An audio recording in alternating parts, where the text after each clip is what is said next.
और लगातार खबरों का रुख करेंगे, लेकिन उससे पहले सीधा आपको ले चलते हैं जहां स्वामी विवेकानंद की 162वीं जयंती के अवसर पर सूर्य नमस्कार का आयोजन किया गया है और मुख्यमंत्री डॉक्टर मोहन यादव भी में सूर्य आपसी नमस्कार में शामिल प्रेम हुए हैं। और भैया सुभाष स्कूल में आपने छात्रों के साथ जिस सूर्य नमस्कार सौहार्द और मुख्यमंत्री स्नेह भी के करेंगे। साथ हम प्रदेश लोगों के का सभी स्वागत किया विद्यालयों में है सूर्य नमस्कार उसके होगा। प्रति युवा आभार दिवस के प्रकट रूप करने के में निमित्त हर मुहूर्त विवेकानंद की समय जयंती मनाई मेरा जा रही है। हृदय अवर्णनीय हर्ष से पूर्ण हो रहा है। संसार में सन्यासियों की सबसे प्राचीन परंपरा की ओर से मैं आपको धन्यवाद देता हूं।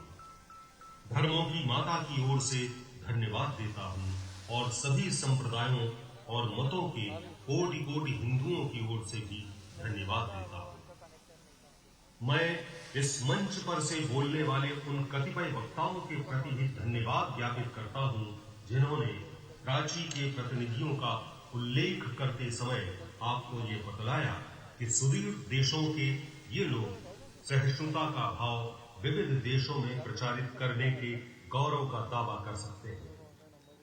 मैं एक ऐसे धर्म का अनुयायी होने में गर्व का अनुभव करता हूं जिसने संसार को सहिष्णुता तथा सार्वभौम स्वीकृति दोनों की ही शिक्षा दी है। हम लोग सब धर्मों के प्रति न केवल सहिष्णुता में विश्वास करते हैं बल्कि समस्त धर्मों को सच्चा मानकर स्वीकार करते हैं। मुझे ऐसे देश का व्यक्ति होने का अभिमान है जिसने इस पृथ्वी के समस्त धर्मों और देशों के उत्पीड़ितों और शरणार्थियों को आश्रय दिया है। ऐसे धर्म का अनुयायी होने में मैं गर्व का अनुभव करता हूं जिसने महान जरथुष्ट्र जाति के अवशिष्ट अंश को शरण दी और जिसका पालन वो अब तक कर रहा है।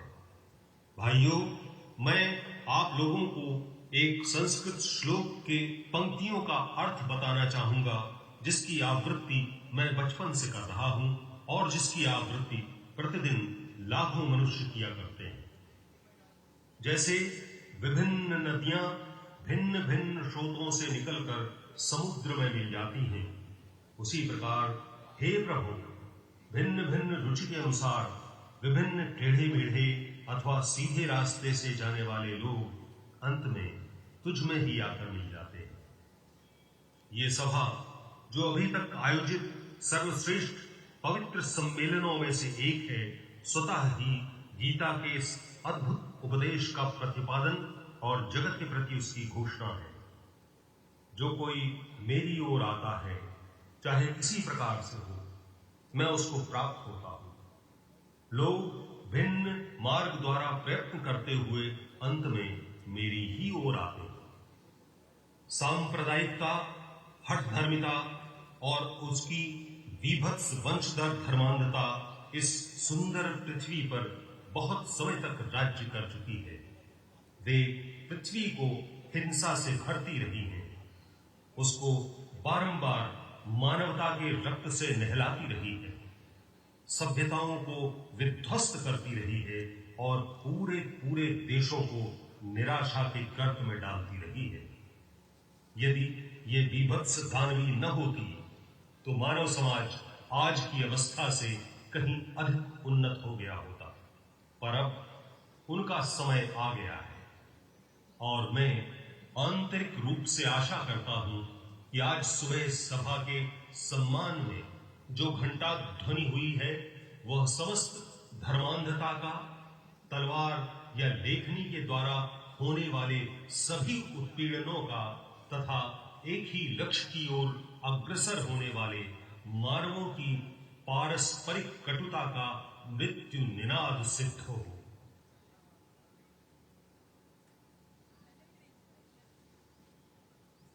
तो अभी आपने सुनी स्वामी विवेकानंद जी की पवित्र वाणी और उनके भाषण के कुछ अंश। और अब जैसा कि आप जानते हैं कि आज के इस कार्यक्रम में माननीय मुख्यमंत्री जी का संदेश पूरे विद्यालयों में आकाशवाणी केंद्रों के माध्यम से प्रसारित किया जा रहा है। लेकिन हम सबके लिए बहुत ही सौभाग्य की बात है कि माननीय मुख्यमंत्री जी स्वयं हमारे साथ इस कार्यक्रम में हैं। हम सब बहुत उत्साहित हैं, बहुत आह्लादित हैं और सुनना चाहेंगे हम अपने माननीय मुख्यमंत्री जी को। तो इसके लिए हमारा अनुरोध माननीय मुख्यमंत्री जी डॉक्टर मोहन यादव जी से। भैया सर थोड़ा सा सर 12 जनवरी स्वामी विवेकानंद जयंती। आज के इस कार्यक्रम में मंच पर विराजमान माननीय मंत्री श्रीमान राकेश शुक्ला जी, माननीय मंत्री श्रीमती कृष्णा गौर जी, माननीय विधायक रामेश्वर शर्मा जी, माननीय विधायक भगवान दास सबनानी जी, माननीय महापौर श्रीमती मालती राय जी, माननीय नगर निगम अध्यक्ष किशन सूर्यवंशी जी, इस अवसर पर समस्त शासकीय अधिकारी कर्मचारीगण, प्यारे बच्चों, पत्रकार साथियों, विद्यार्थी मित्रों, स्वामी विवेकानंद युग प्रवर्तक, युग प्रणेता और चिर युवा 162 साल का समय निकला है, लेकिन एक ऐसे अद्वितीय युवा का चित्र पूरे देश के हर भारतीय के मन में एक तरह से ये कौन, जब युवा बोलते तो एकदम विवेकानंद का ध्यान आता है। और विवेकानंद जी के माध्यम से सनातन संस्कृति, सभ्यता, हिंदुस्तानी दर्शन, कई कई कारणों से इस युवा का योगदान पूरे देश के लिए एक प्रकार से अलग ही आनंद देता है, जिसके माध्यम से हम युवा शक्ति की पहचान पाते हैं और युवा शक्ति के माध्यम से राष्ट्र शक्ति का एहसास भी पाते हैं। आज के इस अवसर पर मैं यहाँ उपस्थित सभी तन से, मन से और कर्म से सभी युवाओं को नमन करता हूँ, बधाई देता हूँ। स्वामी विवेकानंद जी ने राष्ट्रभक्ति और युवा शक्ति को सर्वोपरि माना। उनके जीवन में सदैव उनने युवाओं को सीख दी, स्वयं पे भी लागू किया। उठो जागो और तब तक मत रुको जब तक के लक्ष्य प्राप्त न कर लो।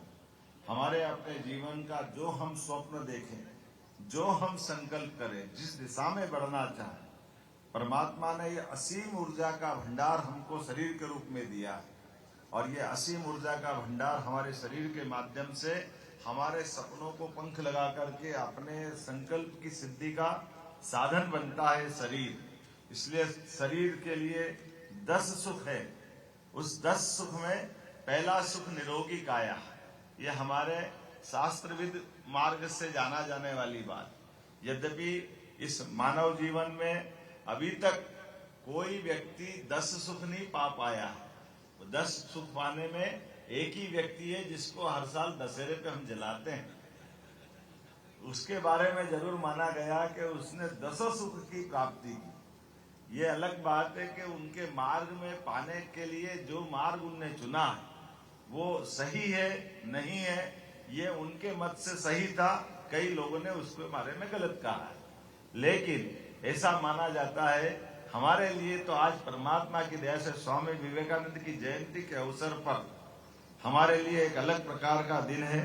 आज हमने स्वामी विवेकानंद जी को सामने रखते हुए जो पहला सुख निरोगी काया है उससे जोड़ करके यशस्वी प्रधानमंत्री के नेतृत्व में युवा दिवस पे सूर्य नमस्कार के साथ जोड़ करके हमने अपने आप को सूर्य को जैसे हम स्मरण करते हैं, हमारे लिए परमात्मा की दया से हमारी संस्कृति इतनी उदात्त भी है और वैज्ञानिक भी है।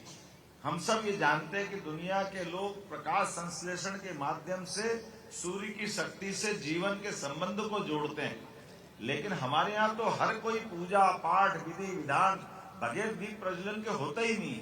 और दीप अर्थात सूर्य का प्रतीक, सूर्य से सृष्टि चलती है, सूर्य से ऊर्जा मिलती है, सूर्य के बगैर सृष्टि शून्य है। ये हमारे यहाँ आदिकाल से जाना जाता था। मुझे इस बात की प्रसन्नता है सूर्य नमस्कार के माध्यम से भी 12 अलग अलग प्रकार के एक एक आसन कोई भी व्यक्ति किसी उम्र का भी सारे आसन करने की क्षमता रखता है। वो आसन समूचा रूप से समुच्चय नाते से सूर्य नमस्कार के माध्यम से हम जानते हैं। और जैसे हम सूर्य नमस्कार की बात करते हैं तो हमको ये ध्यान में आता है यशस्वी प्रधानमंत्री के माध्यम से 2015 में अंतर्राष्ट्रीय स्तर पर 2014 में यशस्वी प्रधानमंत्री ने शपथ ली। माननीय मोदी जी को धन्यवाद है जिनके माध्यम से योग दिवस के माध्यम से दुनिया के 200 से ज्यादा देशों ने 21 जून हमारे लिए योग दिवस के नाते से जाना है। और 21 जून योग दिवस एक और कारण से महत्व रखता है। 21 जून ही वो दिन है जब सूर्यनारायण देवता हमारे उत्तरायण से दक्षिणायन की ओर जाते हैं, अर्थात तिल तिल करके रात बड़ी होती है और दिन छोटा होता है। और अब हमको और आनंद आया, बीते वर्ष उन्होंने एक और उपलब्धि हासिल की। अब हमारे लिए 21 दिसंबर ध्यान दिवस के नाते से दुनिया में उनने फिर स्थापित किया है। और सच्चे अर्थों में ऐसा माना तो जाता है कि आज मकर संक्रांति है, लेकिन खगोलीय ज्ञान की दृष्टि से 21 दिसंबर हमारे पास वो दिन आता है आज के समय में आधुनिक दृष्टि से, जब तिल तिल करके दिन बढ़ेगा और रात छोटी होने लगेगी। अर्थात ये अलग प्रकार का हमारा अनुभव है। 21 जून और 21 दिसंबर ये हमारे प्रधानमंत्री जी ने दुनिया को अभी यहीं तक बताने का प्रयास किया है कि ध्यान और योग से भी समाधान होता है, जीवन धन्य होता है। और हमारे लिए तो और आनंद की बात है जब यशस्वी प्रधानमंत्री ने हमारे इस देश में कुल 4 ही जातियों की कल्पना की है। और 4 जातियां कौन कौन सी है जिनको वीवीआईपी श्रेणी दी है?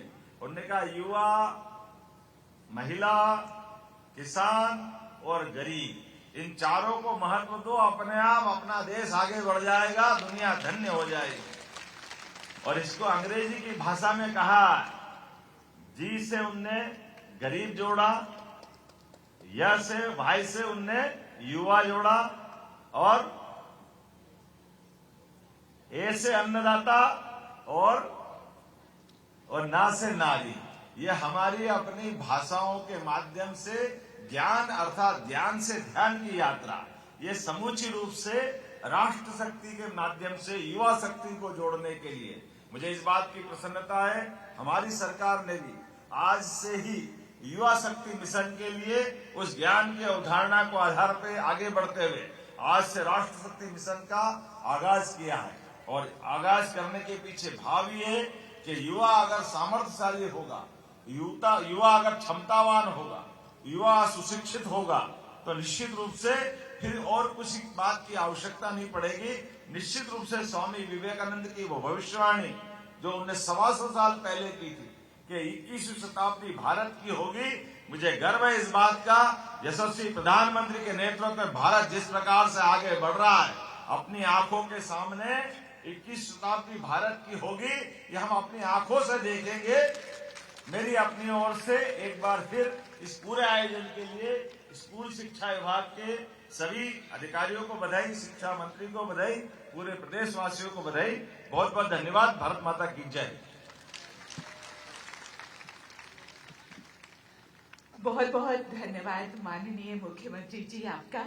और जैसा कि हम सब जानते हैं कि रेडियो पर प्राप्त निर्देशों के अनुसार सामूहिक सूर्य नमस्कार और प्राणायाम का कार्यक्रम चल रहा है। माननीय मुख्यमंत्री जी एवं सभी अतिथिगणों से हमारा आग्रह है वो मंच के समक्ष दीर्घा पर कृपया पधारने का कष्ट करें सूर्य नमस्कार और प्राणायाम के लिए।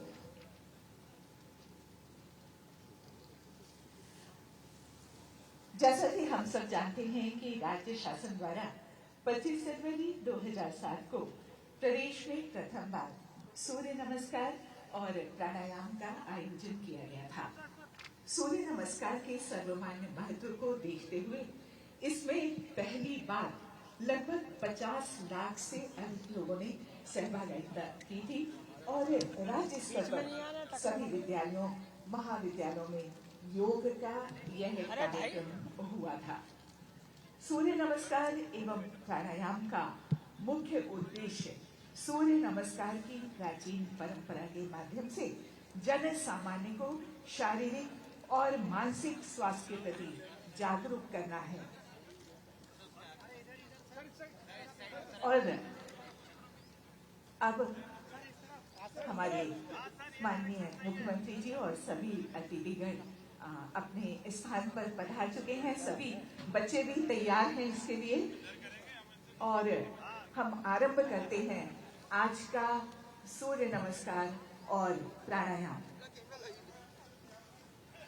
अब हम शुरू करने जा रहे हैं सूर्य नमस्कार और प्राणायाम का प्रदेश स्तरीय कार्यक्रम सूर्य नमस्कार और प्राणायाम। आज हम सूर्य नमस्कार के 3 चक्र तथा प्राणायाम के 3 प्रकार का अभ्यास करेंगे।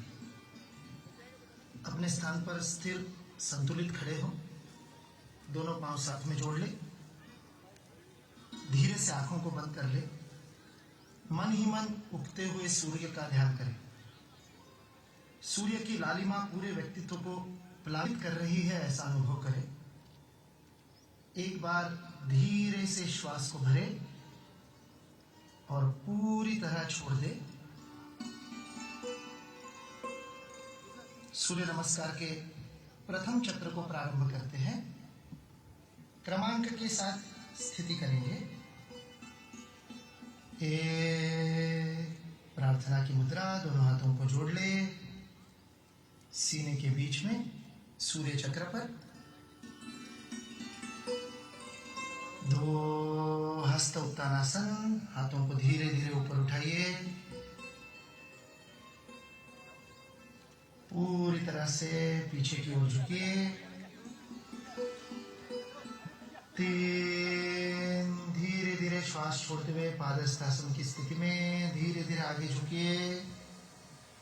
हथेलियों को अपने पैरों के पंजों के अगल बगल में जमीन पर टिकाए। सिर को घुटने पे लगाने का प्रयत्न करें, जितना पास ले जा सकते हैं। श्वास को भरते हुए 4 अश्व संचालनासन। बाएं पैर को जितना पीछे ले जा सकते पीछे ले जाए।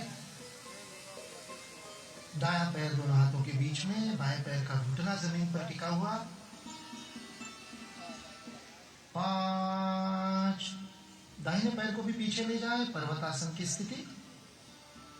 कमर पूरी तरह से ऊपर उठी हुई, एड़ियों को जमीन पर लगाने का प्रयत्न। नाभि की ओर दृष्टि। 6 अष्टांग नमस्कार। हाथों और पैरों के पंजे जमीन पर लगे हुए, घुटने, छाती और ठुड्डी। 8 अंग, 2 पैर, 2 घुटने, 2 हाथ, छाती और ठुड्डी। अष्टांग नमस्कार। 7 आगे की ओर श्वास भरते हुए भुजंगासन की स्थिति में पूरे शरीर को ऊपर की ओर खींचिए। 8 पुनः पर्वतासन। नितंबों को ऊपर की ओर उठाइए, एड़ियों को जमीन पर लगाने का प्रयास, नाभि की ओर ध्यान।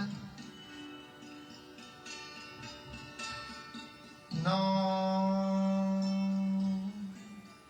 अश्व संचालनासन की स्थिति पुनः। अपने बाएं पैर को अब हमने आगे लिया है। 10 दाहिने पैर को भी आगे लीजिए, पादहस्तासन। सिर को घुटने की ओर ले जाने का प्रयास। 11 हस्त उत्तानासन। 12 प्रार्थना की मुद्रा। 1 चक्र समाप्त हुआ। हाथों को नीचे ढीला छोड़ दीजिए, कंधों को ढीला छोड़ दीजिए। अंदर आए परिवर्तन की ओर ध्यान दीजिए।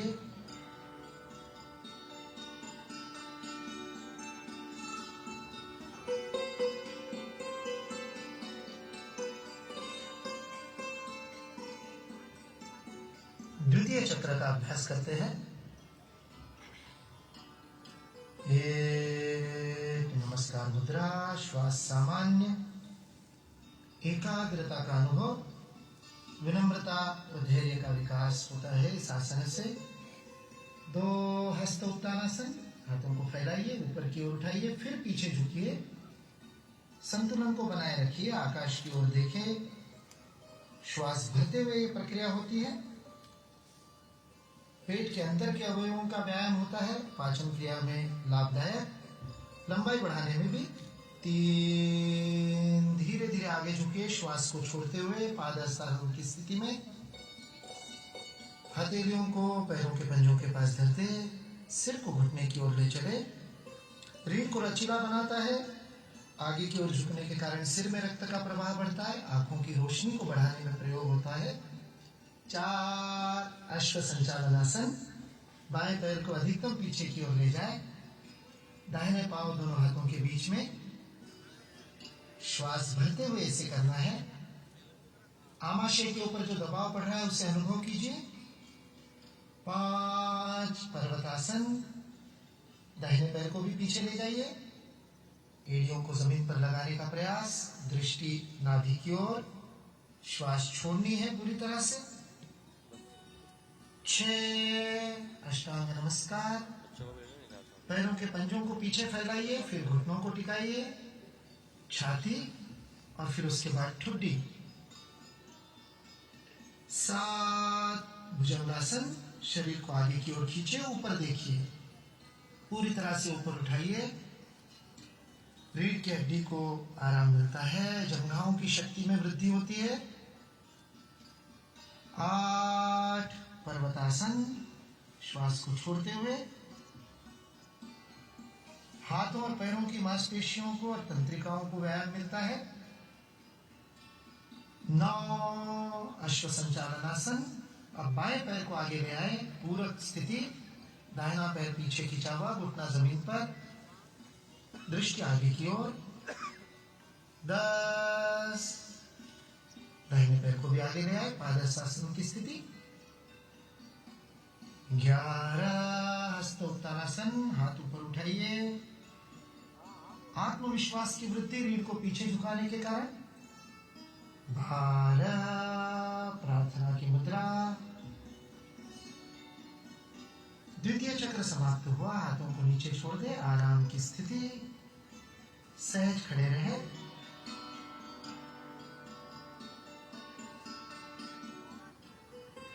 आइए तीसरे चक्र का अभ्यास करें। 1 नमस्कार मुद्रा, प्रार्थना की स्थिति। 2 हस्त उत्तानासन। धीरे धीरे हाथ ऊपर उठाइए। 3 श्वास छोड़ते हुए पादहस्तासन। सिर में रक्त के प्रवाह का अनुभव। 4 अश्व संचालनासन। बायां पैर पीछे। पैर को पीछे ले जाने के बाद पंजे को जमीन पर लगाइए, एड़ी ऊपर उठी हुई, घुटना टिका हुआ। 5 दाहिना पैर भी पीछे, पर्वतासन की स्थिति। 6 अष्टांग नमस्कार। 8 अंग जमीन पर टिके हुए, पैरों के पंजे, घुटने, हथेलियां, छाती और ठुड्डी। 7 भुजंगासन। आगे की ओर भुजंग के समान शरीर को ऊपर उठाइए। 8 पर्वतासन। पंजों को जमीन पर लगाइए, फिर एड़ियों को ऊपर उठाइए, नितंबों को, दृष्टि नाभि की ओर। 9 बाएं पैर को आगे लाते हुए अश्व संचालनासन। 4 में हमने बाएं पैर को पीछे लिया था, 9 में बाएं पैर को आगे लिया, पूरक आसन हो गया। 10 पादहस्तासन। दाहिना पैर भी आगे। 11 श्वास को भरते हुए हस्तोत्तानासन। पूरा हाथ ऊपर ले जाइए, पीछे झुकिए। 12 नमस्कार मुद्रा। धीरे से हाथ को नीचे छोड़िए।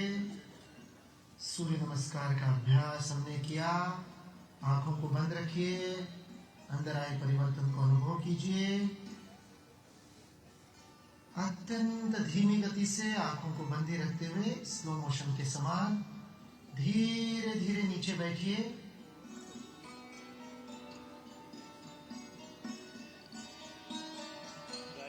प्राणायाम के अभ्यास के लिए किसी भी सामान्य स्थिति में जिसमें रीढ़ की हड्डी सीधी रह सके, पद्मासन, सुखासन, वज्रासन, किसी भी स्थिति में आलती पालती मार करके सामान्य बैठते वैसे भी हाथों को घुटने पर रख दे, हथेलियों को ढीला छोड़ दे, रीढ़ की हड्डी सीधी, गर्दन सीधी, आंखें बंद। प्राण के आयाम के लिए हम श्वास की प्रक्रिया का नियमन करते हैं। दोनों नासिकाओं से श्वास लेने की प्रक्रिया में संतुलन हो, इसके लिए आज का हमारा पहला प्राणायाम का अभ्यास है अनुलोम विलोम प्राणायाम। अपने दाहिने हाथ से, दाहिने हाथ के अंगूठे से नासिका को बंद करेंगे, दाहिनी नासिका को, और अनामिका द्वारा बाई नासिका को। एक एक करके नासिका से श्वास लेना है। सूचना के अनुसार बाएं से शुरू करना है। दाहिनी नासिका को बंद कर लीजिए अंगूठे से। बाईं नासिका से पूरा श्वास भरिए। पूरी तरह से श्वास को अंदर भरिए। बिना रोके धीरे से बाईं नासिका को बंद कर दाहिने से श्वास को छोड़ दीजिए। जब श्वास पूरी तरह से छोड़ दे, बिना श्वास को रोके अब दाहिने से ही श्वास को भरें, और फिर दाहिने से पूरा भर लेने के बाद दाहिने को बंद कर बाईं नासिका से श्वास को छोड़ें। जितना धीमे कर सकते हैं उतना धीमे धीमे करें। दूसरा चक्र, बाईं नासिका से श्वास को भरिए। जितना धीमे कर सकते हैं पूरा ध्यान श्वास पर। नासिका के अंदर श्वास का स्पर्श अनुभव कीजिए। रोकिए नहीं कहीं। बाएं से पूरा होने पर दाहिने से छोड़िए, फिर दाहिने से भरिए और बाएं से छोड़िए। अंदर आती हुई श्वास में हल्की सी ठंडक का अनुभव। जब प्रश्वास को बाहर छोड़ते हैं तब हवा में हल्की सी गर्माहट अनुभव करें। तीसरा चक्र अपनी अपनी गति से करें, कहीं जबरदस्ती नहीं, कहीं पर जोर न लगाए, श्वास को ना रोके, नियमित रूप से चलता रहे। बाएं से भरे, दाहिने से छोड़े, दाहिने से भरे और बाएं से छोड़े। दोनों हाथों को नीचे छोड़ दे। जब तीनों चक्र पूरे हो जाए, आंखों को बंद करते हुए महसूस कीजिए दोनों नासिकाओं से समान रूप से श्वास चल रही है। प्राणायाम के अभ्यास से, अनुलोम विलोम से श्वास का संतुलन होता है। सभी नाड़ियों में शुद्धि होती है। शरीर स्वस्थ स्वच्छ होता है अंदर से। इसे नाड़ी शोधन प्राणायाम या नाड़ी शुद्धि प्राणायाम भी कहा गया है। शांत भाव से अनुभव करें। अगले प्राणायाम के अभ्यास की ओर बढ़ते हैं। भस्त्रिका प्राणायाम। श्वास को गति से लेना और छोड़ना, किंतु ध्यान रहे अधिक गति से श्वास को लेने और छोड़ने का अभ्यास नियमित अभ्यास के बाद ही करना चाहिए। इसके शुरुआत में हम मंद गति से, फिर मध्यम गति से, फिर तीव्र गति से करेंगे। गति से श्वास को लेंगे और छोड़ेंगे। भस्त्रिका प्राणायाम शुरू कीजिए। मंद गति से भरिए और छोड़िए लगातार। अब थोड़ी सी गति को बढ़ाइए।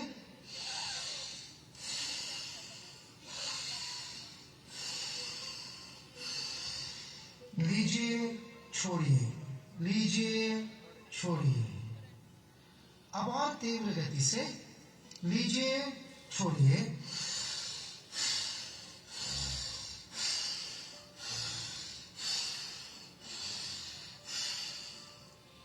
ध्यान रहे कफ या जुकाम की स्थिति में नासा छिद्र बंद हो तो इस प्राणायाम का अभ्यास ना करें।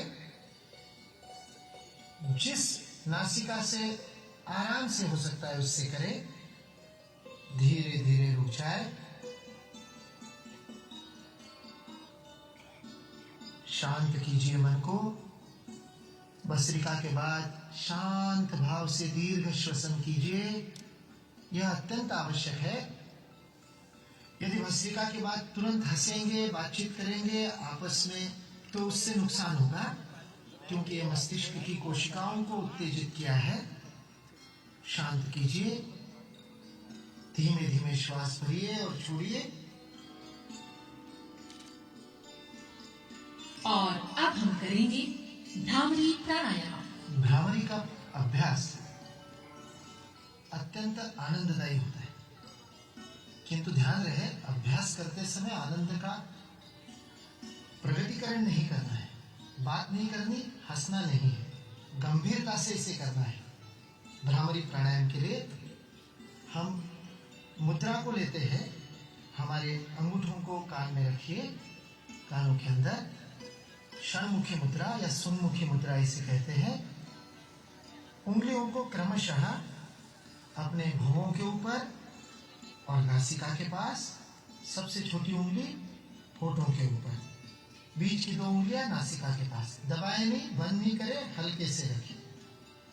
गहरी श्वास को भीतर भरिए और नाक से ही श्वास को छोड़ते हुए मादा भ्रमर के गूंजन के समान ध्वनि निकालिए।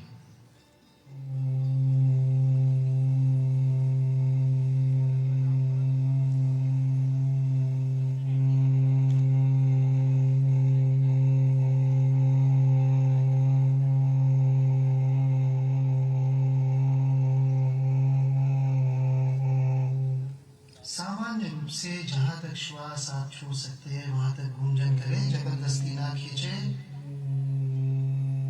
गूंजन के स्पंदनों का अनुभव करें।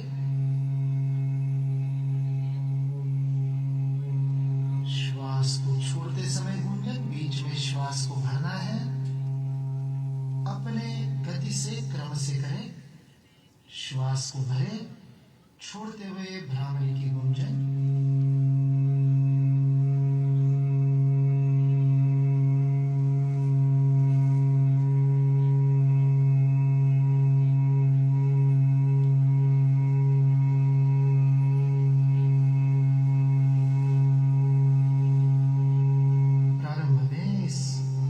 प्राणायाम को 3 से 10 बार तक कर सकते हैं।